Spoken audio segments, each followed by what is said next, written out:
Managing Director for TPNG, Robbie Huxley, to give us the case study, particularly titled Satellite on the Move. Please welcome Mr. Robbie Huxley. So I'm Robbie Huxley. I'm the owner and managing director of TPNG, and we've been working in PNG for over 67 years in a variety of areas, but also including communications. So I want to talk to you today a bit about satellite on the move. The satellite industry has changed very rapidly in the last few years. We've heard some things about it today, things like Starlink, OneWeb, mPower.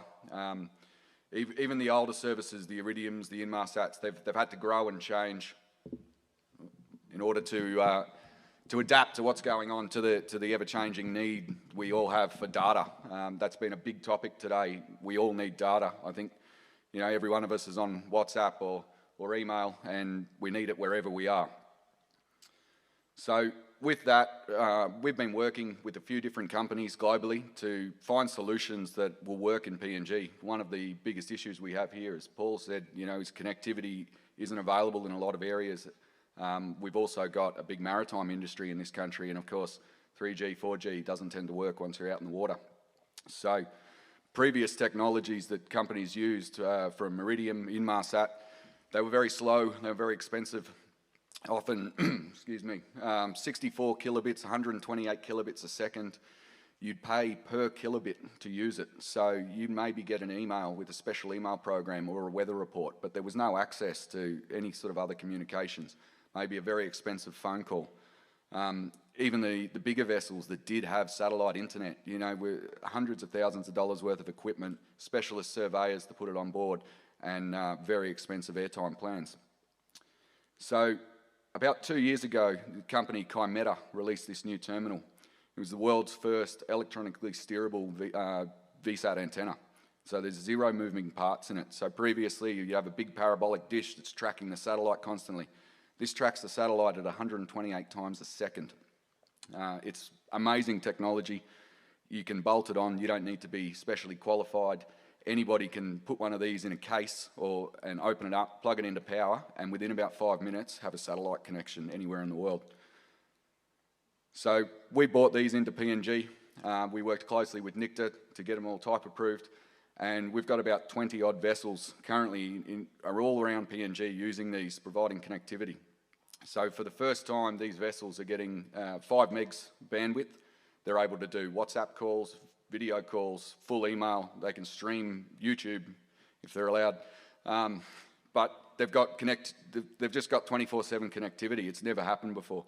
So to put that in perspective for some of them, we've got tugboats doing salvage operations.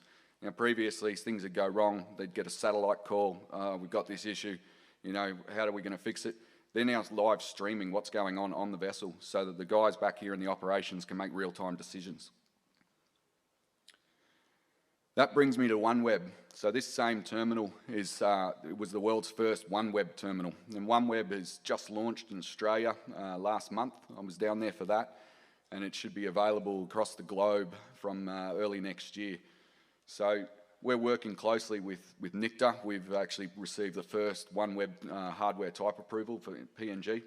And we're going to be able to provide OneWeb services on this terminal anywhere in PNG or the world for that matter.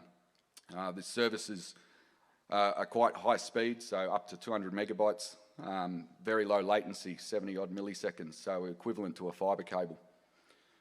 You can see there, that's the coverage that OneWeb will have. Obviously they don't get along with Russia, but the rest of the world looks to be pretty well covered.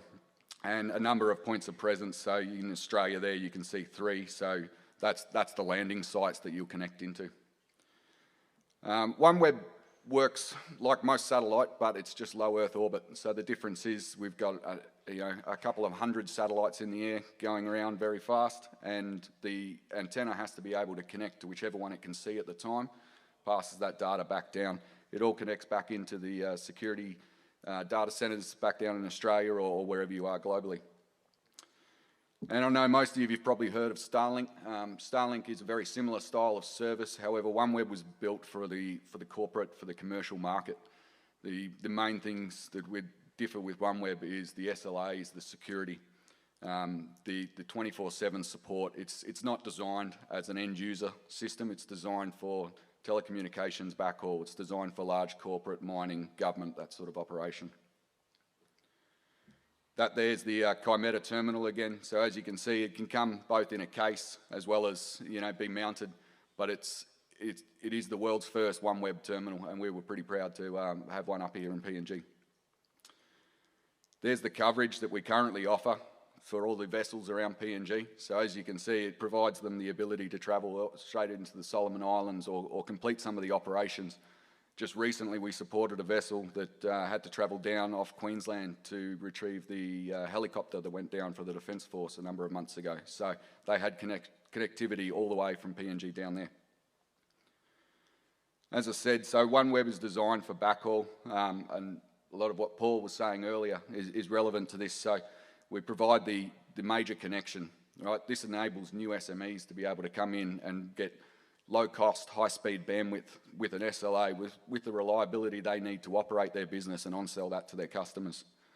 And it can be done through a variety of ways, where there's a number of different terminals that we will be able to offer. It's the ability to provide this service to the really rural areas that, you know, previously haven't been able to get a fibre connection in or have had to have a very expensive satellite connection. Intellian has also developed a number of terminals to suit all the different applications, and this is where the service becomes very flexible, because for a big operator they might need larger antennas, more reliability. For a smaller operator they might be wanting to save on the cost and put something in that's just going to get them through for that moment. So there's a lot of flexibility to the deployment of the system. I can tell you now, 10 years ago I was running the entire business here on a 1 meg VSAT link, and I think I was paying about $4,500 US a month for it. These days we're able to do 100 megs coming in for less than 1,000 sort of thing. So in summary, guys, as I said, the world is really changing rapidly in satellite space at the moment. It's quite difficult to keep up at some times. There's a number of new technologies. Amazon's deploying their own systems soon. We've mentioned mPower from O3B, which is a different service again. But what it has enabled is connectivity globally, which I think is a pretty amazing thing. No matter where you are now, there is the ability to have access to that data, be able to keep in contact, from a security and a safety point of view. And I think that's really going to change the way a lot of business is done, especially in PNG. Thank you.